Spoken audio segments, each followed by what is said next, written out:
You know that sinking feeling when the check engine light pops on? Ugh. Well, today we're going to tackle one of the most common reasons why, the dreaded P0340 code. We're going to break down what it means, what's causing it, and most importantly, how you can get it fixed. So there it is. The check engine light is glaring at you, and your little code reader spits out P0340. Maybe your car's acting up, running rough, stalling, or maybe it won't even start. It's super frustrating, I get it. But don't worry, we're going to walk through exactly what's going on step by step. So what does this P0340 code actually mean? I mean, before we can even think about fixing it, we've got to understand what the car is trying to tell us about a really, really important part that's at the heart of your engine's timing. Okay, the official name sounds super technical, right? Camshaft position sensor A circuit malfunction. But really, it's pretty simple. Think of it like a really bad phone connection. Your car's brain, the main computer, is trying to get a super important message from a sensor, but the line's all staticky or worse, completely dead. And that sensor? That's the camshaft position sensor, or CMP for short. You can honestly think of it as the pacemaker for your engine. Its whole job is to tell the computer the exact position of the camshaft so it knows precisely when to inject fuel and when to fire the spark plugs. It's all about rhythm. And when that signal goes missing, well, the whole engine's rhythm just falls apart. So what does that chaos actually feel like when you're in the driver's seat? How does your car tell you something's wrong? Let's get into the telltale symptoms. Okay, besides that super annoying check engine light, you're probably going to feel this problem a lot. The engine might just crank and crank but never actually start because the computer is literally guessing when to send spark and fuel. Or maybe you're driving along and it just stalls out of nowhere, or it's idling really rough, hesitating. It just feels like it has no power.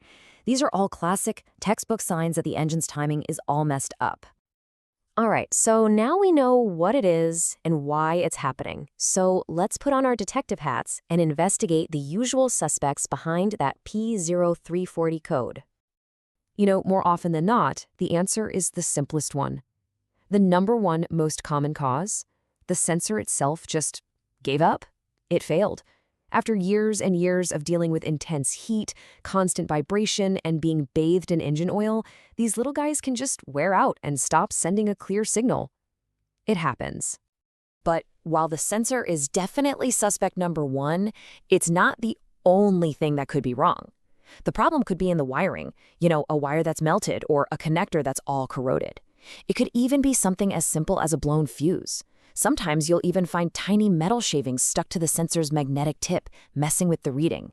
And in some rarer cases, it could be a stretched-out timing chain or belt throwing everything off.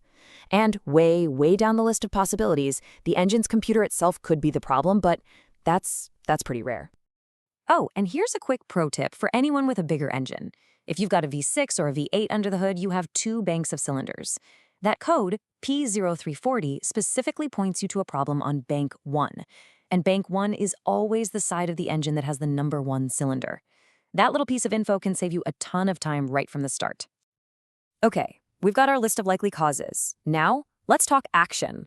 Let's build a practical plan to help you figure this out and get it fixed. First things first, before you touch a single tool, check for other codes. Seriously, P0340 loves to bring a friend to the party, and that friend is usually P0335, which points to the crankshaft position sensor. These two sensors are like a team. They work together. So if you see both codes, you got to investigate both of them. All right, next up is a super simple visual inspection that pretty much anyone can do. First, you got to find the sensor. It's usually sitting somewhere on the cylinder head. Once you find it, check its electrical plug. Is it on there tight? Then really look at the wires connected to it. Do you see any cracks, any melted spots, any green, crusty corrosion? And while you're there, it's not a bad idea to just clean up any oil or gunk around the area. Now, hold on. Before you rush out and buy a new sensor, I've got this single most important tip for you. This is the secret to making sure this repair actually sticks and you're not doing this all over again in a month. Getting this part right is absolutely crucial. And this brings us to what basically every expert will tell you. Mechanics, diagnostic pros, they all sing the same tune. When you're dealing with electronic sensors, quality is king.